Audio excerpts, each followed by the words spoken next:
Bapak Sugiono selaku guru bahasa Indonesia kami. Di sini kami ingin memperkenalkan diri kami masing-masing. Mulai dari saya, perkenalkan nama saya Chelsea sebagai ketua.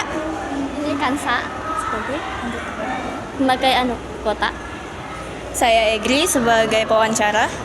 Saya Konita sebagai sekretaris. Saya Safa sebagai dokumentasi. Saya Alessia sebagai bendahara. Di sini kami ingin mempersembahkan video wawancara dengan tema KBM atau kegiatan belajar mengajar dan bernarasumber dari Ibu Dedeh. Selamat menyaksikan. Baiklah, saya akan mulai wawancara ya. Sebelumnya saya mau tanya, Ibu mengajar pelajaran apa dan di kelas apa saja? Ibu mengajar pendidikan Pancasila, kalau dulu disebutnya pendidikan kewarganegaraan. Ibu mengajar di kelas 8 dan kelas 9, tapi tidak seluruhnya. Kelas 8 itu E, F, G, H. Kalau kelas 9-nya G, H, I, J. Ini pertanyaan selanjutnya, kira-kira selama Ibu mengajar, apakah ada kesulitan yang Ibu alami? Kalau kesulitan pasti ada, karena kan setiap hari itu pasti ada kesulitan. Misalkan salah satu contohnya, saya menjelaskan sesuatu ke kelas kalian misalkan, tapi ada anak yang ngobrol segala itu kan kesulitan juga. Untuk apa Bu Dede mengatakan kesulitan? Karena untuk menangani anak itu tidak ngobrol, bagaimana caranya gitu ya. Kadang kendala juga, misalkan ibunya juga, karena biasanya manusia punya kelemahan lah. Misalkan ibu lagi nggak mood banget untuk ngajar gitu, nah itu juga suatu kesulitan. Nah caranya adalah biasanya Bu Dede memberikan pertanyaan ke anak yang tersebut. Misalkan ya udah kita gantian yuk untuk menjelaskan, misalkan seperti itu yang sering Bu Dede lakukan ke kalian. Gunanya untuk apa? Untuk agar kalian konsentrasi untuk belajar gitu, untuk memberikan semangat lagi untuk belajar. Itu aja sih sebenarnya yang Bu Dede lakukan selama ini. Ya, kira-kira motivasi Ibu sebelum menjadi guru apa? Sebenarnya Bu Dede mau menjelaskan dulu ya. Sebenarnya Bu Dede bukan sebagai basic Ibu, ada bukan sebagai guru, tapi Bu Dede belajar lagi atau kuliah lagi, yaitu Akta 4, memberikan sertifikasi untuk bahwa Bu Dede layak untuk menjadi seorang guru. Jadi seperti itu kuliahnya 1 tahun. Ya, Ibu adalah kesadaran Ibu adalah ilmu politik. Ya, motivasinya adalah Bu Dede sebenarnya waktu awalnya merasa ragu, bisa nggak sih ini Bu Dede menjadi seorang guru gitu. Tapi melihat dari anak-anak murid Ibu, kayaknya Ibu bisa masuk ke dalam dunia mereka untuk belajar, dan anak-anak juga paham apa yang Bu Dede jelaskan, maka itulah menjadi motivasi Ibu. Kira-kira Ibu sebelum menjadi guru itu ada keinginan lain nggak? Sebenarnya banyak ya keinginan Ibu, tapi ya mungkin kalau zaman dulu masih patuh dengan orang tua ya. Iya. Itu salah satu keinginan. Iya, nggak keinginan orang tua sih kalau itu sih, memang keinginan Ibu. Kalau saya sebagai seorang guru keinginan Ibu. Cuma kalau orang tua dia tidak menginginkan Ibu untuk, misalkan Ibu nih pinginnya jadi seorang hakim misalkan ya.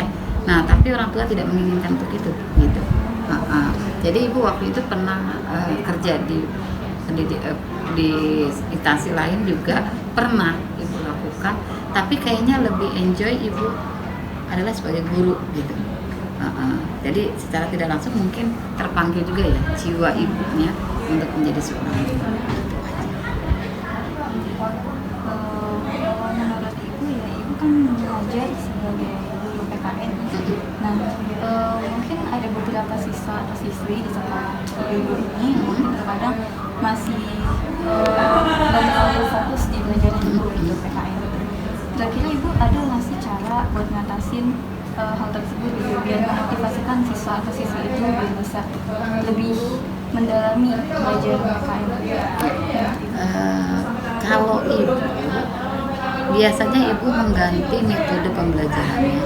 Misalnya hari ini Bu Dede ceramah nih, mungkin kayaknya anak-anak jenuh untuk ceramah, makanya Bu Dede sekarang mengganti metodenya. Kadang coba presentasi gitu kan, seperti di kelas kalian ada presentasi atau misalkan belajar kelompok untuk membuat suatu permasalahan yang untuk diberikan jawabannya biar anak-anak tidak jenuh untuk hal itu. Jadi mengganti-ganti metode pembelajaran. Menurut Ibu selain cara itu ada cara lain nggak? Sebenarnya ada, yaitu dengan pendekatan secara pribadi, yaitu bertanya ke anak kenapa dia seperti ini, apa di rumahnya dia membantu orang tua. Misalkan kayak dulu pernah udah dia mengalami, ibu tanya ini anaknya apa ya, misalkan dia tidur di kelas misalkan, ini sering tidur, ternyata udah ditanya dia main game terlalu malam, misalkan seperti itu kan suatu permasalahan ya, yang akhirnya kita harus komunikasi ke orang tua ya, walaupun dia bertanya atau memberitahu ke wali kelas, Bu, si A ini atau Pak, si A ini sering tidur di kelas jam pelajaran saya. Akan lebih baik tanyakan ke orang tua mereka, ada apa. Saya udah bertanya ke anaknya bahwa anaknya adalah kalau main game terlalu malam, terus kadang mereka juga keluar malam tanpa sepengetahuan orang tua, jadi pulangnya pagi. Tahu-tahunya orang tua kan datangnya atau melihat mereka sudah ada di kamar, padahal sebenarnya mereka kemana nggak tahu gitu. Nah ini yang menjadi kendala. Jadi kesalahan itu bukan hanya di sekolah sebenarnya, tetapi juga harus orang tua juga bekerja sama. Gitu. Itu aja sebenarnya.